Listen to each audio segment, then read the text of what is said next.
Hello everyone. ये class 9th की mathematics की एनसीईआरटी मैथ की एक्सरसाइज 2.5 का क्वेश्चन नंबर 13 है। इस क्वेश्चन में हमसे कहा गया है if x plus y plus z is equal to 0 then show that x to the power 3 plus y to the power 3 plus z to the power 3 is equal to 3xyz। इस question को हम कैसे solve करेंगे? हमें इस वाले part को prove कराना है और हमें गिवन में केवल ये वाला पार्ट दिया हुआ है। तो जो हमें गिवन में दिया हुआ है उसको हम पहले नीचे लिख लेते हैं। यहाँ पे हमें गिवन में है x plus y plus z is equal to 0। अब यहाँ से हम z को यहाँ से ट्रांसपोज कर देंगे अदर साइड पे, क्योंकि z यहाँ प्लस का है तो उधर जाकर z माइनस का हो जाएगा। पहले यहाँ तक करेंगे, इसके बाद हम क्या करेंगे, दोनों साइड का क्यूब कर लेंगे। तो यहाँ हम लिखेंगे क्यूबिंग बोथ साइड, दोनों साइड का हम क्यूब करेंगे, क्योंकि हमें प्रूफ जो करा रहा है वो भी देखिए हमारा क्यूब में ही है, तो इसलिए हम इसको क्यूब करते हैं। तो x प्लस वाई का होल क्यूब इक्वल टू यहाँ पर दूसरी साइड माइनस जेड का भी होल क्यूब होगा। जो भी काम हम करते हैं हम दोनों साइड में ही करते हैं। क्लियर? अब इसे करने के बाद x प्लस वाई का होल क्यूब क्या होता है, x की क्यूब प्लस y का क्यूब प्लस 3xy और ब्रैकेट में x प्लस वाई। ये आइडेंटिटी मैंने आपको बताया था पहले कि आप आइडेंटिटी ज़रूर याद कर लें। इस पूरी एक्सरसाइज में आइडेंटिटीज़ का ही यूज़ होता है। माइनस जेड की पावर 3, क्योंकि पावर ऑड है इसलिए माइनस तो साथ में रहेगा ही, और z की पावर ये रहेगा 3। क्लियर? अब आप ऊपर देखेंगे x प्लस वाई किसके बराबर है, z माइनस जेड के बराबर है। तो हम यहाँ पर इसमें x प्लस वाई की जगह माइनस जेड लिख सकते हैं। तो put on putting the value of x plus y equal to minus z in above equation. ऊपर वाली इक्वेशन में आप x प्लस वाई की जगह माइनस जेड पुट कर दीजिए, तो ये बनेगा x की पावर 3 प्लस वाई की power 3 plus 3xy। x plus y की जगह माइनस जेड लिख देंगे इक्वल टू माइनस जेड की पावर 3। इसके बाद माइनस जेड की इसमें मल्टीप्लाई करेंगे, तो ये प्लस और माइनस है, ये मल्टीप्लाई होकर माइनस बन जाएगा। तो ये बनेगा x की पावर 3 प्लस वाई की पावर 3 माइनस 3xy, और ये हो जाएगा z equal to minus z की पावर 3। अब आगे माइनस जेड को हम इधर ट्रांसपोज कर देंगे और 3xyz को उधर ट्रांसपोज कर देंगे, क्योंकि z हमें इस साइड चाहिए, अपने राइट साइड में चाहिए, लेफ्ट साइड में, और 3xyz हमको लेफ्ट साइड में चाहिए।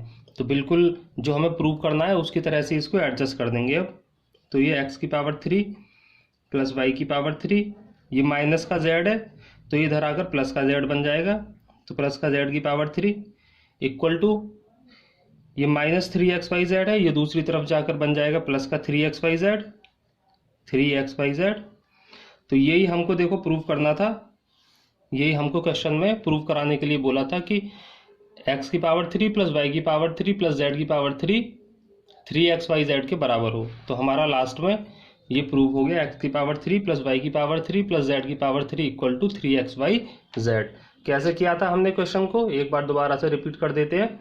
हमें गिवन में था x plus y plus z equal to 0, तो हमने x plus y plus z जो हमें गिवन है उसमें से z को पहले ट्रांसपोज कर दिया, फिर दोनों साइड का हमने क्यूब कर दिया।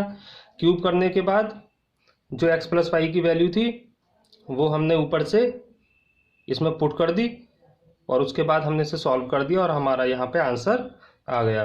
तो यही हमें प्रूव कराना था, तो हैंस प्रूव्ड। ये क्वेश्चन नंबर 13 था। नेक्स्ट इसका क्वेश्चन नंबर 14 सॉल्व करेंगे। ये क्वेश्चन नंबर 14 है। क्वेश्चन नंबर 14 में आपसे कहा गया है without actually calculating the cubes find the value of each of the following. पहला क्वेश्चन है ये इसका। इसमें आपसे बोला है कि आपको इसका डायरेक्टली क्यूब करके, जैसे 12 का क्यूब करो आप, 12 मल्टीप्लाई 12 मल्टीप्लाई 12 फिर 7 का ऐसे ही करो, फिर 5 का ऐसे करो, फिर उनको मल्टीप्लाई करके तीनों को ऐड कर दो। आपको ऐसे नहीं करना है, किसी और मेथड से, किसी और मेथड की हेल्प से आपको इसे सॉल्व करना है। एक्चुअल कैलकुलेशन आपको नहीं करनी है, कोई और मेथड, कोई और ट्रिक हम इसमें लगा सकते हैं। तो इसमें हम क्या करेंगे, सबसे पहले इन तीनों टर्म्स को हम एक्स, वाई और जेड मान लेते हैं। तो इसमें हम क्या करेंगे, लेट -12 को आप x मान लो, ठीक है, और 7 को आप y मान लो, और 5 को आप मान लीजिए z।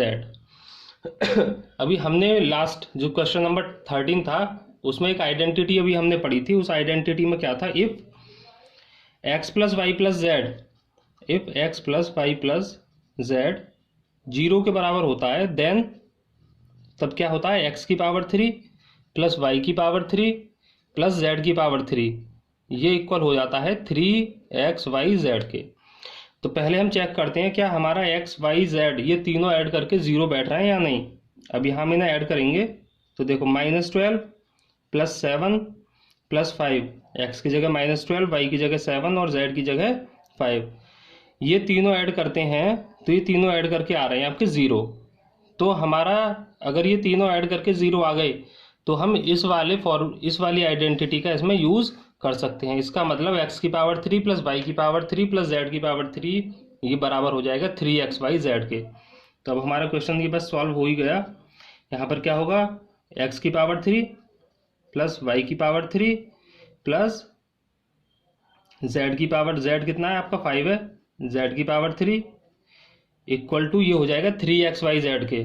3x की जगह क्या है -12 और y की जगह है आपका 7 और z की जगह है आपका 5। अब मल्टीप्लाई कर लो, माइनस तो आएगा ही तीनों में, ये आएगा 12 3 जा 36 और 7 की 30, ये होगा 12 3 जा 36 और 7 5 जा 35।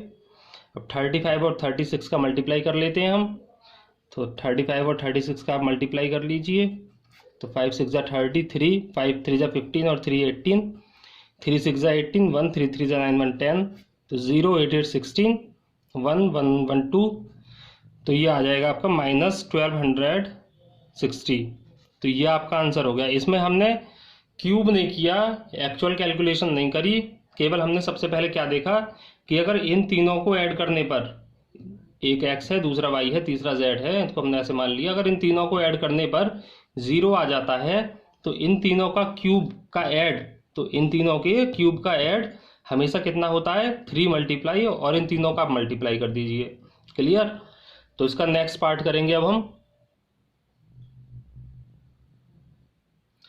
ये क्वेश्चन नंबर 14 का सेकंड पार्ट है। इस पार्ट में भी आपको सेम ऐसे ही करना है। सबसे पहले आप इसको x मान लीजिए, लेट x इक्वल टू 28 और y मान लीजिए आप इसको -15 और z बराबर -13। अगर x plus y plus z 0 के बराबर आपके आ जाए तो हम अभी देखते हैं, पहला x plus y plus z, इसको सॉल्व करते हैं, ये आएगा 28, ये दोनों क्या हो जाएंगे माइनस, ये भी माइनस, तो ये आएगा 28 और माइनस के ये दोनों ऐड हो जाएंगे तो ये 28 इक्वल टू 0। अब क्योंकि हमारा x plus y plus z 0 के बराबर आ गया, तो देन हम क्या कह सकते हैं कि x का क्यूब प्लस वाई का क्यूब प्लस जेड का क्यूब, ये तीनों बराबर होंगे 3xy_z के। तो 0 हमने यहाँ पे दिखा दिया कि ये 0 के बराबर है, तो बस अपना क्वेश्चन ये सॉल्व हो गया। x का क्यूब y का क्यूब प्लस z का क्यूब ये बराबर हो जाएगा 3, x की जगह 28, y की जगह -15 और z की जगह -13। क्योंकि दो माइनस हैं तो आंसर तो बेटा पॉजिटिव ही रहेगा। 3 का 28 में मल्टीप्लाई, 3 8 जा 24, 2 3 2 6 और 2 8, 15 और 13 का मल्टीप्लाई कर लेंगे, 15 3 जा 45, कैरी 4 आएगा, 15 1 जा 15 और 4 19। अब इन दोनों का आप मल्टीप्लाई कर लीजिए। चलिए यह मल्टीप्लाई कर लेते हैं इन दोनों का, 4 5 जा 20, कैरी 2, 4 9 जा 36 टू 38, कैरी 3 आएगा, 4 1 जा 4 और 3 7, मल्टीप्लाई 8 5 जा 40, कैरी 4, 8 9 जा 8 9 कितने होते हैं 72, 72 और 4 हो जाएगा आपका 76, कैरी 7, 8 1 जा 8 और 7 हो गए 15। तो ये आएगा 0 8 13, ये आएगा 6 1। तो ये आपका आंसर आएगा 16380। ये आपके क्वेश्चन नंबर 14 का पार्ट नंबर 2 था। इसमें ये दो ही पार्ट दिए थे जिसमें आपको विदाउट एक्चुअल कैलकुलेशन के आपको इसे सॉल्व करना था। तो बहुत इजी क्वेश्चन थे। हमें सबसे पहले क्या करना होगा, इन तीनों का सम करके चेक करना पड़ेगा कि ये जीरो के बराबर है या नहीं। अगर ये तीनों का सम जीरो के बराबर हो जाता है तो प्रॉपर्टी हमारी क्या लगेगी कि इन तीनों के क्यूब का सम, इन तीनों के क्यूब का सम बराबर होता है 3 मल्टीप्लाई तीनों नंबर्स का प्रोडक्ट, है ना। नेक्स्ट करेंगे हम क्वेश्चन नंबर 15। इसका क्वेश्चन नंबर 15 ये है, इसमें आपसे कहा गया है give possible expressions for the length and the breadth of each of the following rectangles in which their areas are given. इसका पार्ट नंबर 1 है ये। इस क्वेश्चन में आपसे कहा गया कि आपको एक, तो इस क्वेश्चन में आपसे कहा गया है कि आपको लेंथ और ब्रेथ बतानी है और नीचे आपको एक रेक्टेंगल का एरिया दिया हुआ है। तो रेक्टेंगल का एरिया आपको ये नीचे गिवन है a25a² - 35a + 12। इसकी हेल्प से आपको निकालना है लेंथ और ब्रेथ। देखिए ये क्वाड्रेटिक इक्वेशन है तो कम से कम इसके दो फैक्टर तो आपके पास आएंगे ही आएंगे, और जो दोनों फैक्टर होंगे उनमें से एक फैक्टर होगा इसकी लेंथ और दूसरा फैक्टर जो होगा वो इसकी ब्रेथ होगा। तो इसका मतलब हम इसमें लिख सकते हैं कि जो पॉसिबल लेंथ और ब्रेथ के बारे में ये पूछ रहा है, possible expression for length and breadth, ठीक है, of the rectangle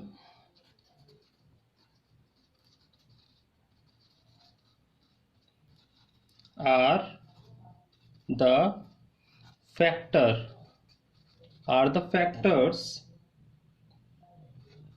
of its given area, AREA।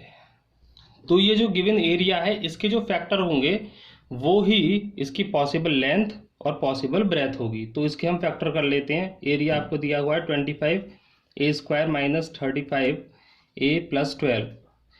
देखो 35 को ऐसे ब्रेक करना है हमें कि मल्टीप्लाई करने पर कितना आ जाए, मल्टीप्लाई करने पर आ जाए 25 × 12 मीन्स 25 2 ज़ा 55, 25 1 ज़ा 300, मल्टीप्लाई करने पर 300 आ जाए प्लस का 300। और तो देखते हैं इसको कैसे कर सकते हैं। इसको -15 और -20, -15 और -20 में आप इसे ब्रेक कर सकते हैं, क्योंकि जब 15 और 20 का मल्टीप्लाई आप करोगे तो 300 आएगा प्लस का। तो 25a² को हम लिख सकते हैं -15a और -20a + 12। आप इसमें से क्या कॉमन ले सकते हैं, 5 कॉमन ले सकते हैं, 5a। तो यहाँ बचेगा आपका 5a, यहाँ बचेगा आपका 3 माइनस यहाँ से आप क्या कॉमन ले सकते हैं, यहाँ से आप ले सकते हैं 4 कॉमन। तो यहाँ बचेगा 5a, माइनस का 4 कॉमन लिया तो यहाँ बचा प्लस का 5a और यहाँ बचा माइनस का 3। अब ये हो जाएगा 5a - 4 और ये हो जाएगा एक आपका 5a - 3। तो ये दो पॉसिबल इसके फैक्टर आ गए। तो इसमें से एक लेंथ हो सकती है और एक ब्रेथ हो सकती है। तो इसमें पॉसिबल लेंथ हो सकती है, पॉसिबल लेंथ लिख लीजिए आप, इसमें 5a - 3 हो सकती है, और पॉसिबल ब्रेथ, पॉसिबल ब्रेथ आपकी हो सकती है 5a - 4। यूनिट चाहे तो यूनिट लिख सकते हैं इसमें आप, क्योंकि इसमें हमें मीटर सेंटीमीटर कुछ दिया नहीं है, तो आप इतना यूनिट इसको मान सकते हैं। 5a - 3 लेंथ और 5a - 4 इसकी ब्रेथ मान सकते हैं। तो ये इसका पार्ट नंबर 1 था। नेक्स्ट हम इसका पार्ट नंबर 2 देखेंगे। अब इसका पार्ट नंबर 2 है। पार्ट नंबर 2 में भी सेम यही लिखेंगे। सबसे पहले हम उसी लाइन को लिख देंगे कि पॉसिबल जो लेंथ और ब्रेथ है वो हमारी क्या हो सकती है, वो इसका फैक्टर होगा। तो इसको लिख लेते हैं हम possible length and breadth of the rectangle are the factors of given area. दिया गया जो एरिया है उसके जब फैक्टर करेंगे तो उसी से हमें इसकी पॉसिबल लेंथ और ब्रेथ आपको मिल जाएगी। अब हमें फैक्टर क्या दिया हुआ है? फैक्टर दिया हुआ है हमें 35y² सॉरी एरिया है 35y² 13y-12। अब आपको 13 को ऐसा ब्रेक करना है कि मल्टीप्लाई करने पर कितना आए? 35 मल्टीप्लाई -12। 35 टू द 70, 7 कैरी 35 बन जाए 35 और 7 आएगा 42 -420 आना चाहिए मल्टीप्लाई करके, और ऐड करके तो 13 इसका रहेगा ही। तो इसको हम ब्रेक कर सकते हैं 25 28 में और -15 में। जब आप 28 और -15 को ऐड करेंगे तो 13 वापस आ जाएगा, और 28 और 15 का मल्टीप्लाई करोगे तो 420 आपका आ जाएगा। तो 35y², इसको हम लिख लेंगे अब 13y को 28y -15y -12। क्लियर? अब यहाँ से आप 7y कॉमन ले लीजिए, तो यह आएगा आपका 5y + 4। यहाँ से आप 4 कॉमन ले लीजिए, सॉरी यहाँ पे केवल आपका 3 कॉमन आएगा, तो यहाँ आपका बचेगा 5y, और ये हो जाएगा आपका प्लस का, क्योंकि -3 कॉमन लिया है तो अंदर वालों के साइन चेंज हो जाते हैं, तो ये बचेगा 5y + 4। तो ये हो गया 7y -3, और ये हो जाएगा आपका 5y + 4। क्लियर? तो आप इनमें से पॉसिबल लेंथ और पॉसिबल ब्रेथ आपकी हो सकती हैं। तो पॉसिबल लेंथ आप मान लेना अपनी 7y -3, और पॉसिबल ब्रेथ हो सकती है आपकी 5y + 4। चाहो तो आगे यूनिट लिख सकते हो, इतने यूनिट और इतने यूनिट। यूनिट का मतलब है कि यहाँ मीटर सेंटीमीटर कुछ भी आ सकता है ना, क्योंकि क्वेश्चन में आपको दे नहीं रखा। तो ये इस वीडियो में हमने इसके क्वेश्चन नंबर 13, 14 और 15 कंप्लीट कर लिया है। नेक्स्ट इसका क्वेश्चन नंबर 16 हम अगले वीडियो में देखेंगे। अगर आपको वीडियो अच्छा लगा हो तो वीडियो को लाइक करें, हमारे चैनल को सब्सक्राइब करें और इसे शेयर करें।